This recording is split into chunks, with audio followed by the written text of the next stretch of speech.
UP में 7वें और आखिरी चरण की वोटिंग खत्म। मणिपुर में भी मतदान खत्म। कल उत्तर प्रदेश की एक सीट पर मतदान बाकी। कल शाम 4 बजे से देखिए सबसे सटीक एग्जिट पोल और 11 मार्च को सबसे तेज चुनावी नतीजे सिर्फ एबीपी न्यूज पर।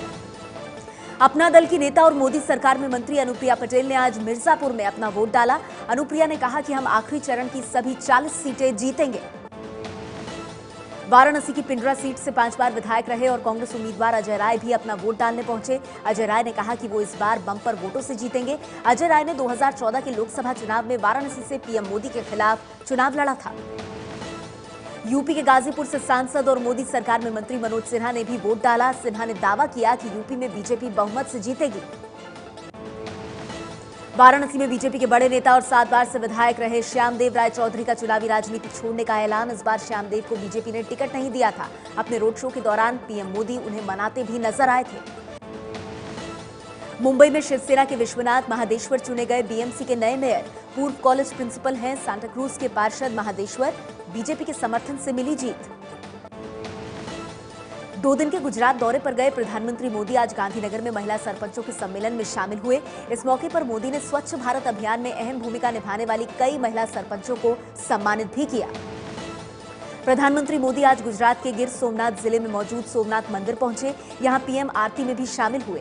पीएम के साथ बीजेपी अध्यक्ष अमित शाह भी मौजूद थे।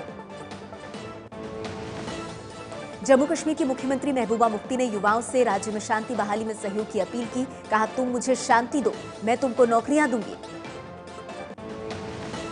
जनसंख्या नियंत्रण को लेकर केंद्रीय मंत्री गिरिराज सिंह के बयान पर बोली बिहार की पूर्व सीएम राबड़ी देवी। कहा, बीजेपी सरकार को आबादी नियंत्रण के लिए कानून लाना चाहिए, हम उनका समर्थन करेंगे। हालांकि उन्होंने कहा कि बीजेपी में ऐसा करने की हिम्मत नहीं है।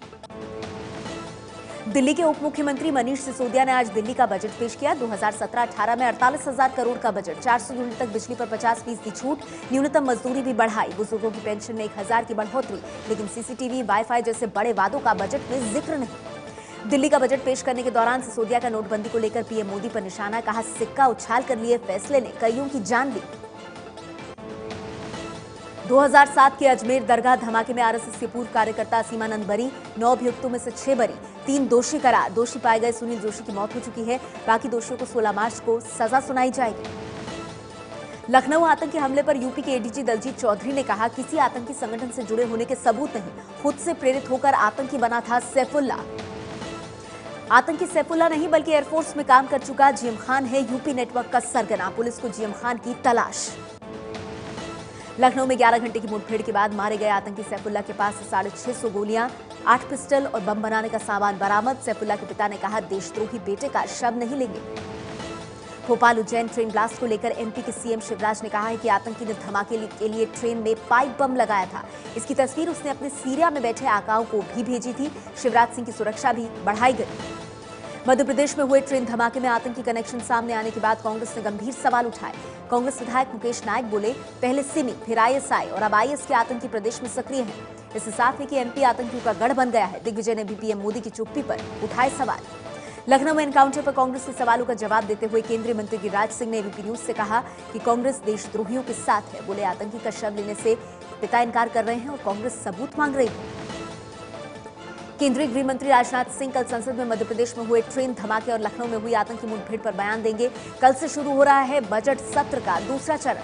अंडरवर्ल्ड डॉन दाऊद इब्राहिम के गैंग से जुड़ी 2 महिला आरोपी गिरफ्तार। गुजरात के जामनगर के कारोबारी की हत्या की साजिश में पकड़ी गई। दिल्ली पुलिस ने तमिल फिल्मों के कॉमेडी स्टार डॉक्टर श्रीनिवासन को धोखाधड़ी के मामले में किया गिरफ्तार। एक कंपनी को 1,000 करोड़ का लोन दिलाने के नाम पर 5 करोड़ ठगने का आरोप। श्रीनिवासन पर 50,000 का इनाम था। हरियाणा के सोनीपत में विजय पार्क के पास लगा एचडीएफसी बैंक का एटीएम धू-धू कर जला। लाखों रुपए कैश जलने की आशंका। फिलहाल आग के कारणों का पता नहीं चल सका है। बगल में ही मौजूद एसबीआई का एटीएम भी बाल-बाल बचा। हिमाचल प्रदेश की कुफरी में भारी बर्फबारी। पेड़ों, घरों पर लिपटी बर्फ की चादर। मैदानी इलाकों में लुढ़क सकता है तापमान।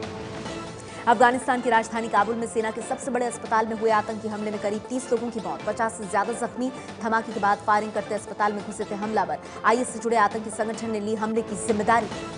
अमेरिका के दक्षिणी राज्य मिसिसिपी में तेज रफ्तार ट्रेन बस से टकराई, 4 लोगों की मौत। रेल की पटरियों पर फंस गई थी बस। अंतर्राष्ट्रीय महिला दिवस के मौके पर एयर इंडिया की महिला कर्मचारियों ने जमीन से लेकर आसमान तक संभाली कमान। विमान के कॉकपिट से लेकर एयरपोर्ट की ग्राउंड फोर्स की जिम्मेदारी आज महिलाओं ने ही संभाली। महिला दिवस के मौके पर टीम इंडिया के कप्तान विराट कोहली ने कहा कि उनकी जिंदगी में उनकी मां और गर्लफ्रेंड अनुष्का दो सबसे ताकतवर महिलाएं हैं। सभी महिलाओं को दी महिला दिवस की बधाई। सुपरस्टार शाहरुख खान और आमिर खान की पहली बार साथ में एक प्रोजेक्ट करने की खबर है। खबरों के मुताबिक टीवी चैनल स्टार प्लस अपनी नई सोच कैंपेन के लिए इन दोनों को साथ लाने की कोशिश कर रहा है।